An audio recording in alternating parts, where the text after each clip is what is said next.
Today we are going to talk about some words or rather some phrasal verbs about traveling. So let's start with the first one. It's drop someone off. It means to leave someone at their destination. For example, can you drop the kids off at school? Can you drop the kids off at school? Or you can say, he dropped me off on the way to the gym. He dropped me off on the way to the gym. The next is check in. It means to arrive and register at a hotel or an airport. It basically means to report your presence or your arrival.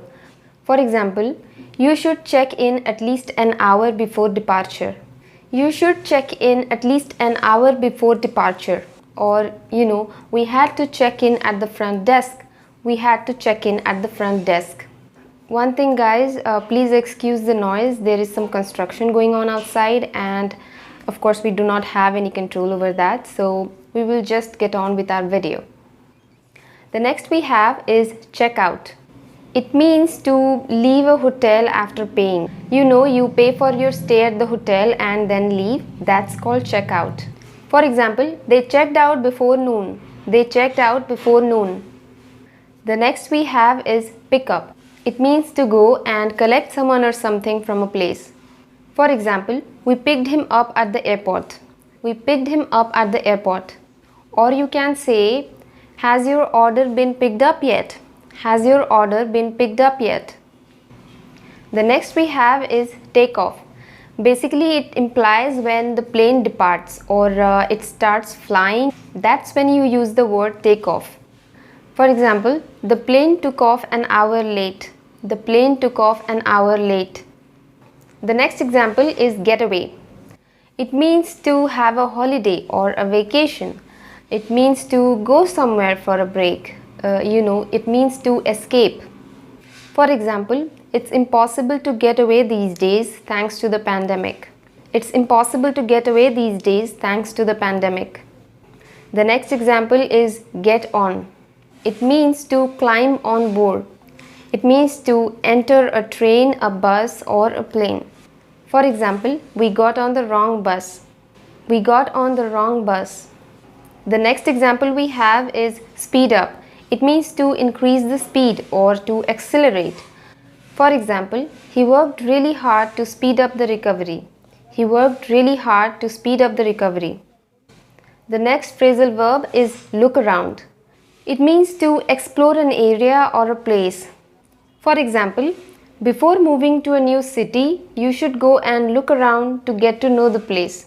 Before moving to a new city, you should go and look around to get to know the place.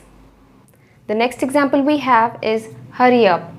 It's actually pretty self-explanatory. It means to rush and not waste time. For example, hurry up if you don't want to be late. Hurry up if you don't want to be late. The next example is go back. It means to return to a place or to return to do something. For example, she forgot her purse and had to go back for it. She forgot her purse and had to go back for it. The next phrasal verb is look forward to. Basically, you are excited about something and you are waiting eagerly for something to happen. For example, I'm looking forward to this weekend. I'm looking forward to this weekend. The next example is see off. It means to go to the airport or the station with someone who's leaving and say goodbye to them. For example, we all went to the airport to see my brother off. We all went to the airport to see my brother off. The next example is set off. It means to start a journey. For example, it's going to be late. We should set off for home now. It's going to be late. We should set off for home now. Or you can say, it's a long journey, so we will have to set off early. It's a long journey, so we will have to set off early. The next example is set out. It also means to start a journey, especially a long one. It's actually used to denote the beginning of something, a beginning with a definite purpose.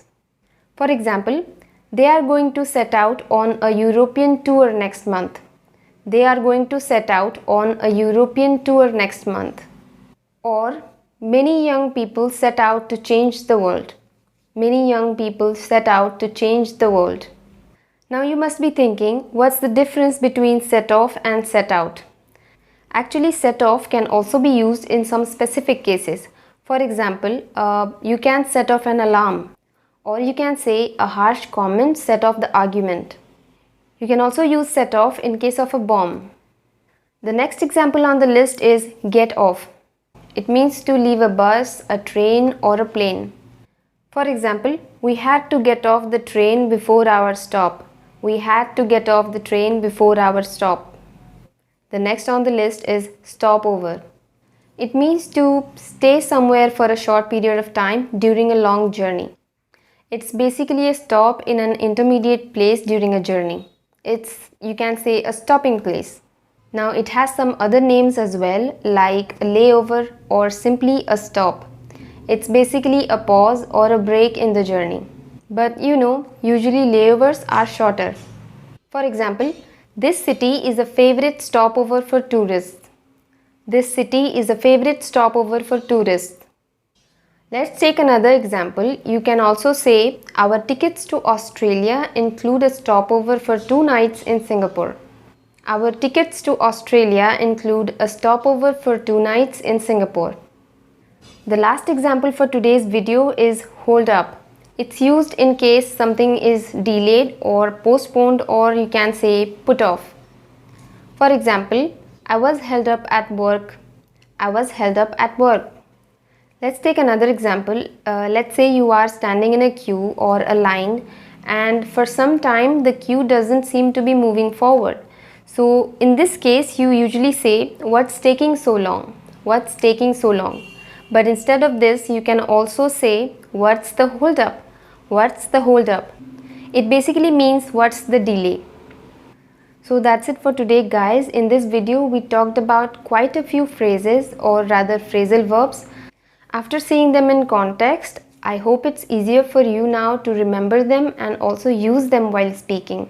So if you think that this video was worth your time, then give it a like and subscribe to my channel, guys. Thank you so much for watching. I will see you in the next one.